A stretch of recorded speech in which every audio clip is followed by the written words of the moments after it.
Bienvenue dans ce nouvel épisode de 102 élus Inside. Aujourd'hui, on accueille France Lise qui est conseillère régionale, elle nous vient d'Argenteuil.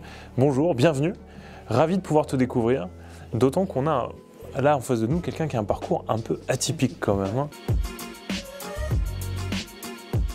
Est-ce que tu peux nous en dire un petit mot? Qu'est-ce qui fait que, à un moment donné dans ta vie, alors que je crois que tu voulais devenir prof, tu vas t'embarquer dans la musique? Et alors quand je dis t'embarquer, c'est que tu vas aller très loin, très fort, et on peut le dire grâce à toi, toute une génération dont je fais partie a vibré au son de très très bons chanteurs.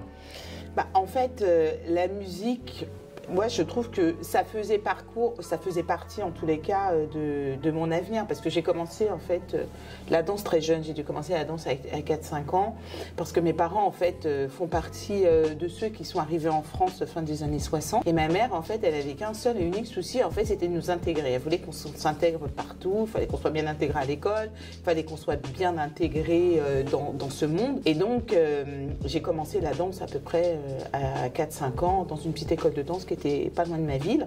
Et puis j'ai toujours aimé ça, et puis j'en ai fait pendant des années et des années. Vers l'âge de 20-22 ans en fait, je décide avec ma sœur et ma mère de monter une association à Argenteuil qui s'appelait Belle Cabresse. Et en fait, qu'est-ce que ça veut dire Belle Cabresse? Ça veut dire belle fille noire. Donc on monte une association de danse. Et puis à un moment donné, on se rendait compte qu'avec les adhésions, parce que le but c'était vraiment d'ouvrir cette association à un maximum de personnes. Donc on n'avait pas les moyens. Tu enseignais déjà toi?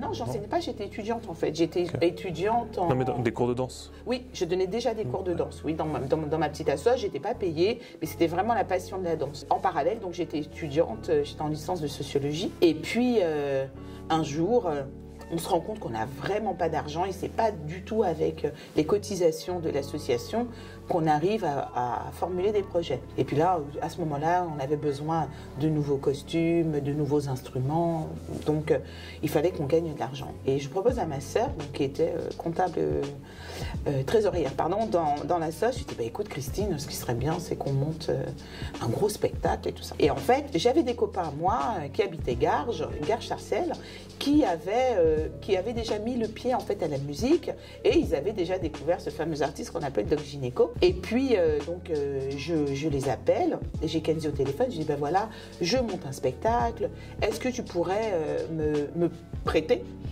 des artistes? Alors il me dit écoute, en ce moment je travaille sur l'Aigle Marron, beaucoup de gens veulent les signer, donc si tu veux, je les emmène à ton événement. Alors je dis ok, il les emmène à l'événement, c'est un carton. Il y avait d'autres personnalités de l'univers de la musique qui étaient là, et en fait tous à leur façon en fait m'ont complimenté sur la réussite de mon événement, et m'ont dit écoute, si un jour tu cherches du travail, en tous les cas on serait en capacité de le prendre, parce que de t'en offrir un, parce que si tu es capable de faire ça sans argent, qu'est-ce que tu seras capable de faire avec des vraies finances? Et puis j'ai terminé ma licence, et puis au lieu d'aller à l'UFM où j'étais acceptée, je suis partie dans l'univers des maisons de disques, et j'y suis restée presque 15 ans. Et puis quand tu dis dans l'univers des maisons de disques, c'est pas n'importe quelle aventure que tu as menée. Ah non, j'ai vraiment vécu en fait l'aventure Secteur A. Secteur A, c'est des millions de disques vendus, c'est du Passy, c'est du Stomy, c'est du Doc Gynéco, c'est du Aigle Marron, c'est du Singila, c'est du Pete Bacardi. Voilà, c'est tous ces artistes-là. Moi, j'avais été embauchée en tant que directrice de prod, donc j'ai tout appris sur le tard. J'ai commencé de zéro, j'ai tout appris, et je me rappellerai toujours en fait. Ma première mission a été la suivante. Je dis à Kenzie, qu'est-ce que je vais faire? Il me dit écoute, tu vas produire ton premier disque. Je dis mais non, comment veux-tu que je produise un premier disque? Il me dit, il m'a donné une pile de contrats. Il m'a dit comprendre juridique, et après tu comprendras ce que c'est que la musique. Et en fait, mes 15 premiers jours, je n'ai fait que ça. J'ai déchiffré des contrats. Et une fois que j'ai bien digéré tout ça, je me suis rendu compte qu'il y avait des obligations dans la musique. Que d'abord, il fallait faire une maquette, et puis après ceci, après ça, les différentes étapes, et j'ai produit mon premier single. Voilà. Et puis derrière Secteur A, qui est quand même des artistes qui nous ont fait vibrer quand on était un peu plus jeunes, on s'imaginait qu'il y avait des troupes, des des multinationales pour gérer tout ça. J'ai cru comprendre que c'était un peu plus débrouille que ça, non? Ah oui, en fait, voilà, on a été très bons parce que pendant des années, on a fait croire à plein de gens qu'on était nombreux. Et en fait, on était 7. 7. Ouais, on n'était que 7. Et en fait, on faisait tout de A à Z. Et 7, on n'avait pas 30 ans, quoi. On avait même pas, je crois qu'on avait même moins de 27 ans. Et en fait, c'était que ça. Alors, le truc qu'on avait, on avait beaucoup de talent. C'était vraiment ça. Et on laissait d'abord, en fait, sortir, en fait, plus l'artistique. Et ensuite, on avait des structures. Hein. On avait le banquier qui disait l'artistique, c'est bien beau, mais à un moment donné, non. On avait des entités comme ça qui nous formalisaient. Mais la chance qu'on avait, c'est que c'était d'abord de l'artistique. Et puis aussi, le truc qui a fait qu'on a été aussi bon, on a beaucoup collaboré en fait avec des Américains. On a travaillé, je me rappelle, sur le premier clip d'Arsenic, on a travaillé avec un directeur de la photo, un Américain, je me rappellerai toujours ce mec, il tournait avec Snoop, avec Dr. Dre, il arrive à Paris, je me rappelle que j'avais été le chercher à l'aéroport, le mec il arrive, il est en survêt avec un petit sac à dos et le mec il pèse des millions. Je dis ouais. Incroyable. Et donc en fait Secteur A, ça m'a permis ça aussi, ça m'a donné beaucoup d'humilité parce que j'ai travaillé vraiment avec des grands sur la BO de Taxi 1 ou 2, je me rappelle plus, je travaillais avec Pharrell Williams. C'est pas rien du tout en fait, j'ai pas rien vécu. J'ai vraiment tout vécu, j'ai tout fait en fait, j'ai été partout, Victor de la Musique, Festival de Cannes, j'ai été partout. Quand je vous disais que Francis avait un parcours assez atypique, je crois que là vous en avez découvert un petit morceau, on aura envie de te poser encore plein de questions sur ces sujets-là. En vrai, quand on t'entend avec ce démarrage dans la vie professionnelle, qu'est-ce que tu fais en politique aujourd'hui? En fait, le truc, c'est que je ne suis pas arrivée au hasard en fait en politique. Ma mère, en fait, elle est conseillère municipale de Georges Meutron. En fait, le maire que j'accompagne aujourd'hui, ma mère était sa conseillère municipale de 2001 à 2008 en fait. Et j'ai beaucoup aimé, c'est comme ça en fait que je l'ai découvert. Mais je l'ai pas découvert à ce moment-là, je l'avais découvert un petit peu avant. D'ailleurs, s'il voit cette interview, je suis sûre qu'il ne s'en rappellera pas. Et bien en fait, donc, ma mère était responsable associative, donc l'association dans laquelle je participais. Et puis en fait, ma mère, c'était en 97. Elle fête ses 50 ans et elle décide en fait d'inviter le député Georges Meutron. Et il vient avec sa femme. Et j'ai kiffé en fait, j'ai dit waouh, le mec il est extraordinaire. Et en fait, donc maman est devenue donc de sa conseillère municipale de 2001 à 2008. 2008, il perd en fait la ville en responsabilité. Et 2014, en fait, pareil, j'étais entre les deux. Je me suis dit, bon, bah, je vais revenir à l'enseignement, j'étais dans ma préparation au concours et tout ça. Et j'avais vraiment envie, j'avais pas aimé en fait l'implication, le travail qu'avait fait l'ancien maire, donc Philippe Doucet, entre 2008 et 2014.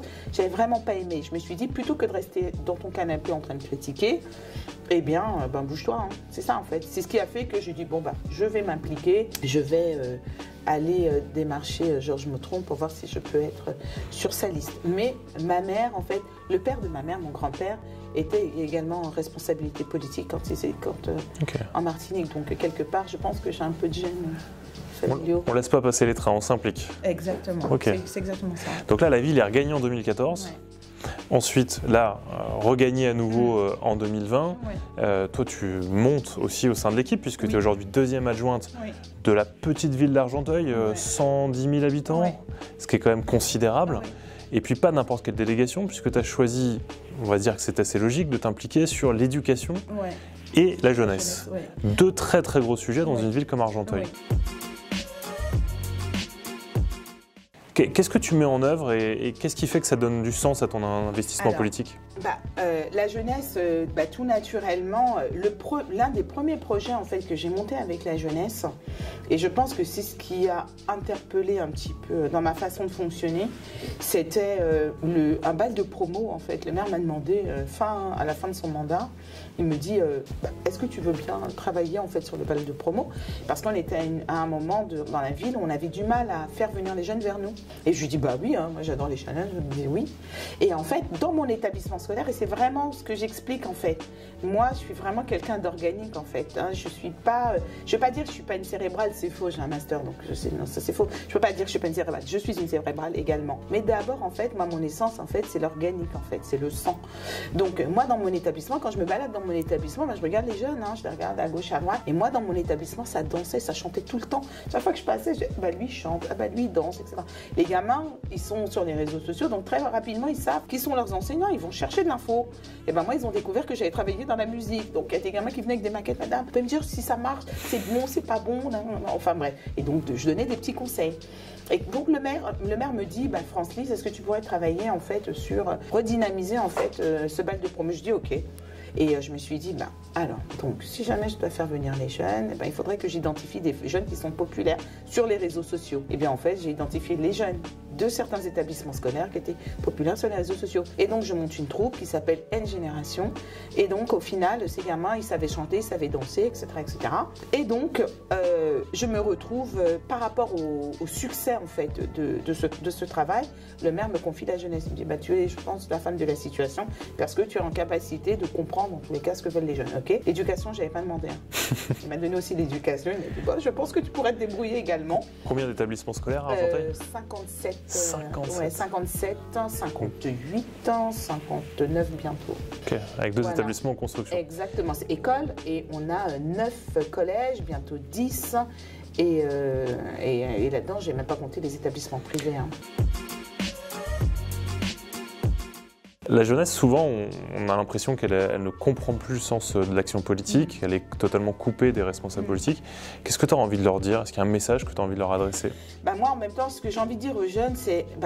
au final, on peut entendre que vous soyez coupé de l'action politique, mais regardez, en fait, les gens, en fait, comme vous dites, du terre-terre. Regardez les gens de terrain, en fait. Ayez foi en ces gens de terrain. Moi, comme je persiste à dire... je suis quelqu'un en fait avec des vraies valeurs, je dis vrai, je dis les choses en fait comme je les pense. Bon après quand même je suis un adulte, donc quelque part j'ai un petit peu je vais essayer de mieux formuler les choses. Mais il y a vraiment des gens en fait qui sont impliqués, qui ont vraiment le changement au bout des doigts, au bout de la bouche ou par les oreilles, où vous voulez. Mais le changement, moi en tous les cas, je suis porteuse du changement. Et comme je persiste à dire, je viens pas en fait d'un milieu, j'ai pas fait l'ENA, j'ai pas fait ce genre d'études. Et en fait, ce sont mes capacités et peut-être aussi ma vérité qui ont permis à des responsables politiques de m'identifier, de me remarquer. Donc c'est ça auquel il faut croire. C'est pas les médias, oui, les médias, oui, c'est un vecteur de communication, mais restez quand même focus sur le terrain. Parce que ça, en fait, ça vous apporte quand même beaucoup de vérité. Mais je peux comprendre en même temps que à un moment donné, il puisse être déçu. Mais des élus comme moi, ça s'est quand même beaucoup renouvelé. Des élus comme moi, il y en a beaucoup. Là, la dernière fois, sur mon Facebook, vous savez ce que j'ai partagé? J'ai partagé le teaser du Super Bowl. Ouais, il y a Mary J, il y a Dr. Dre, il y a Snoop. Oui, mais ça, c'est mon quotidien, quoi. Monter dans ma voiture, hein, ce que j'écoute. Hein.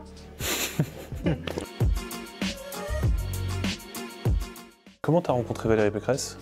Est-ce que tu te souviens de la première fois que tu la rencontres? Oui.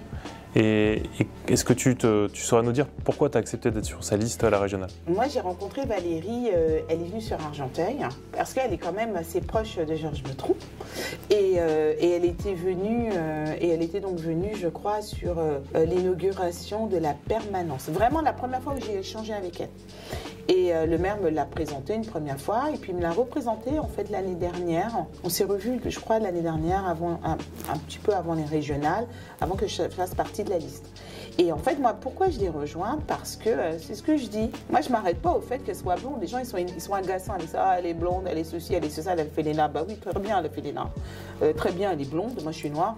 Mais ce que j'ai aimé avec elle, et ça, c'est une chose, en fait, qu'on ne peut pas enlever. Je vous l'ai dit, l'organe. Elle est organique, en fait, Valérie Pécresse. C'est quelqu'un, en fait, qui est en capacité, en fait, de parler au-delà des mots, en fait. C'est vraiment ça. Elle a ce truc et on ressent le vrai chez elle. Et moi, c'est ce qui m'a convaincue. Et en fait, et l'autre chose, on ne ment jamais, en fait, sur son regard. on ment pas sur son regard. Et moi, je l'ai vu en fait jeter, regarder les enfants, et à ce moment-là, on se rend compte que c'est quelqu'un de vrai. Et moi, c'est ce qui m'a séduit en elle en fait. C'est d'abord ce qu'elle dégage avant même les mots, etc., etc. Et je pense qu'on peut avoir foi en ça. Tu fais partie de la majorité régionale avec Valérie Pécresse, avec toute l'équipe. À la fin de ce mandat, qu'est-ce que tu penses pouvoir apporter à l'équipe, à la région Île-de-France et aux franciliens qui nous écoutent? Moi, je pense pouvoir apporter ma connaissance du terrain, parce que ça, je ne veux pas le perdre en fait. Je veux garder cette connaissance de terrain. Je veux garder mes valeurs parce que je ne les perdrai pas. Aujourd'hui, j'ai 53 ans, donc je peux vous assurer que je ne les ai pas perdues avant. J'ai travaillé 15 ans dans le disque et je peux vous assurer que ça, on peut perdre en fait qui on est. Et je n'ai jamais perdu qui j'étais. Et je ne le perdrai jamais. Et par contre, je crois même qu'à un moment donné, avec ma personnalité, avec cette fraîcheur que j'ai, même à 53 ans, avec cette fraîcheur, je peux être en capacité de faire évoluer les gens. Parce que j'arrive quand même à toucher et à communiquer. Et je pense qu'effectivement, c'est tout ça qui fera que je serai certainement en capacité de faire évoluer les choses. Dernière question. Si tu avais un super pouvoir, ce serait lequel? Mon super pouvoir, ce serait de faire évoluer l'éducation nationale. Yes. Sincèrement, c'est vraiment ce que j'aimerais, parce que là aujourd'hui, moi je vois des collègues en fait qui sont en souffrance, qui ont vraiment envie de faire, qui ont envie qui se donnent à 200% et on ne les entend pas en fait. Donc si là aujourd'hui j'avais ce pouvoir, c'est ce que je ferais. Je ferais vraiment évoluer l'éducation nationale. Je serais en capacité en fait de ramener de la modernité, de ramener de l'innovation. Parce que comme je persiste à dire, moi, si je devais conclure, c'est que si j'en suis là aujourd'hui, c'est que j'ai rencontré souvent des gens qui m'ont fait confiance. Et ils m'ont fait confiance par rapport à des actes. Ils m'ont fait confiance par rapport à mon vrai en fait. Par rapport à ma vérité, ce que je dégage. Et sincèrement, je voudrais qu'on arrive, même à haut niveau, à le voir là aujourd'hui chez moi. Parce que ce qu'on reproche encore à la politique, c'est ça, c'est de ne pas être en capacité en fait de revenir sur le terrain et d'intégrer des personnes vraies. Et moi je vous dis, ça existe, il y a des gens qui peuvent nous écouter et l'éducation nationale, c'est la base en fait d'un État. Et il faudrait vraiment qu'on puisse la faire évoluer, sincèrement. Je ne serais peut-être pas la personne de la situation, hein, j'en sais rien, mais en tous les cas, il y a des gens qui sauront en tous les cas le faire. Mais ça, je voudrais vraiment un message que je voudrais faire passer. Plein de sujets extrêmement riches, ça donne envie de faire d'autres entretiens avec toi. J'espère qu'on aura l'occasion de le faire assez rapidement. En tout cas, merci beaucoup Francis, merci à toutes celles et ceux qui nous ont écoutés, nous ont suivis. N'hésitez pas à poser d'autres questions, à continuer à échanger avec Francis sur ses réseaux sociaux. Et évidemment, on est là pour vous, pour tous les franciliens. N'hésitez pas là aussi à nous contacter sur les réseaux du groupe Île-de-France Rassemblée qui est là pour évidemment vous servir. À bientôt, au revoir.